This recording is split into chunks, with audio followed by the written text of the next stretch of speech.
ఈరోజు మనం ఒక స్ఫూర్తిదాయకమైన కథ గురించి మాట్లాడుకుందాం. ఇదొక పారిశ్రామికవేత్త కథ. అయితే ఈ కథ ఏదో గొప్ప ఐడియాతో మొదలవ్వలేదు. కానే కాదు, బలంగా ముఖం మీదే కొట్టినట్టు మూసేసిన ఒక తలుపుతో మొదలైంది. తిరస్కరణ ఒక గొప్ప అవకాశంగా ఎలా మారుతుంది?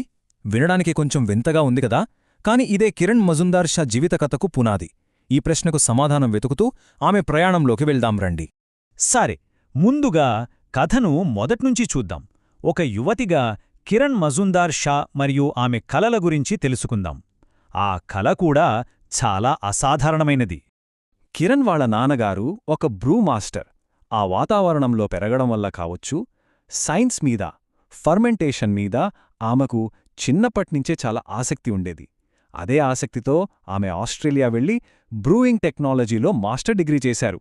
ఆలోచించండి, ఆ రోజుల్లో అదంతా పూర్తిగా మగవాళ్ల ప్రపంచం. అయితే చదువు పూర్తి చేసుకుని ఎంతో ఆశతో భారతదేశానికి తిరిగి వచ్చిన తరువాత ఆమె కథలో ఒక పెద్ద అడ్డంకెదురైంది. ఇండియాలోని బ్రూయింగ్ కంపెనీలలో ఉద్యోగం కోసం ఆమె ప్రయత్నించినప్పుడు ప్రతిచోటా ఆమెకు ఎదురైంది తిరస్కారనే. మరి ఎందుకు ఆమెను వద్దన్నారు? సమస్య ఆమె క్వాలిఫికేషన్స్లో అస్సలు లేదు. నిజానికి ఆమె ఆ రంగంలో అత్యుత్తమ శిక్షణ పొంది ఉన్నారు. అయినా సరే ఆమెకు నో అనే సమాధానమే వచ్చింది. కారణం ఒక్కటే, కేవలం ఒక్కటే. ఆమె ఒక మహిళ కావడం. ఒక మహిళ బ్రూమాస్టర్గా పనిచేయడమా, ఫ్యాక్టరీలో మగవాళ్ల టీమును నడిపించడమా? ఆ రోజుల్లో అదొక్క ఊహకు కూడా అందని విషయం. ఆ ఒక్క కారణంతో ఆమె కలలకు దారులు మూసేశారు. ఇక్కడే అసలు కథ మొదలైంది. అందరూ వద్దు అన్నప్పుడు ఆమె తనకంటూ ఒక సొంత మార్గాన్ని తయారు చేసుకోవాలని నిర్ణయించుకున్నారు. అదే కీలకమైన మలుపు. 1978లో బయోకాన్ అనే కంపెనీ మొదలైంది. దాని ప్రారంభ పెట్టుబడి ఎంత అనుకుంటున్నారు? కేవలం 10,000 రూపాయలు. అవును, మీరు విన్నది కరెక్టే. ఒక్కసారి ఆలోచించండి, ఆ డబ్బుతో ఈ రోజుల్లో ఏం చేయగలం? అంత చిన్న మొత్తంతో ఒక గ్లోబల్ కంపెనీకి పునాది పడింది. ఆమె ఎదుర్కొన్న సవాళ్లు అన్నీ ఇన్నీ కావు. మొదట ఒక చిన్న గ్యారేజ్లో కంపెనీ స్టార్ట్ చేశారు. లోన్ కోసం బ్యాంకులకు వెళ్తే వాళ్లు నమ్మలేదు. ఒక యువతి, అది బయోటెక్నాలజీ లాంటి కొత్త రంగంలో బిజినెస్ చేస్తుందంటే ఎవరూ నమ్మలేదు. మంచి ఉద్యోగులు దొరకలేదు. ఇన్వెస్టర్లు కూడా ఆమె మీద బోలెడన్ని సందేహాలు వెలుపుచ్చారు. సరిగ్గా ఇక్కడే ఆమె కంపెనీ భవిష్యత్తును మార్చేసిన ఒక వ్యూహాత్మక నిర్ణయం తీసుకున్నారు. బ్రూయింగ్ ఇండస్ట్రీ తలుపులు మూసేస్తే కిరణ్ అక్కడే ఆగిపోలేదు. తన ఫర్మెంటేషన్ నాలెడ్జ్ని తీసుకుని పూర్తిగా కొత్త దారిలో వెళ్లారు. అదే బయోటెక్నాలజీ. బీర్ బదులుగా పారిశ్రామిక ఎంజైమ్లను తయారు చేయడం మొదలుపెట్టారు. ఇది మామూలు మార్పు కాదు, ఒక విప్లవాత్మకమైన అడుగు. బయోకాన్ విజయం రాత్రికి రాత్రే రాలేదు. దాని వెనుక ఒక పక్కా ప్లానుంది. 1. ఎప్పుడూ కొత్త ఆవిష్కరణల మీద దృష్టి పెట్టడం. 2. రీసెర్చ్ అండ్ డెవలప్మెంట్లో భారీగా ఇన్వెస్ట్ చేయడం. 3. ప్రొడక్ట్ క్వాలిటీలో అస్సలు రాజీ పడకపోవడం. ఇక 4ది, ప్రపంచవ్యాప్తంగా పార్ట్నర్షిప్స్ ద్వారా మార్కెట్ను పెంచుకోవడం.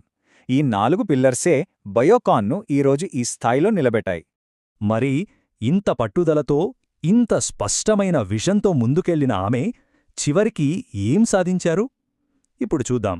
బయోకాన్ కేవలం లాభాలు సంపాదించే కంపెనీగా మిగిలిపోలేదు. దానికంటే ఒక పెద్ద లక్ష్యం పెట్టుకుంది. అదేంటంటే డయాబెటీస్, క్యాన్సర్ లాంటి ప్రాణాంతక వ్యాధులకు మందులను తక్కువ ధరకే ప్రపంచవ్యాప్తంగా అందరికీ అందుబాటులోకి తీసుకురావడం. ఆమె వ్యాపార విజయానికి ఈ సామాజిక బాధ్యతకు విడదీయరాని సంబంధముంది. ఈ టేబుల్ చూస్తే మనకొక విషయం స్పష్టంగా అర్థమవుతుంది. ఆమె వారసత్వం రెండు వైపులా ఉంది.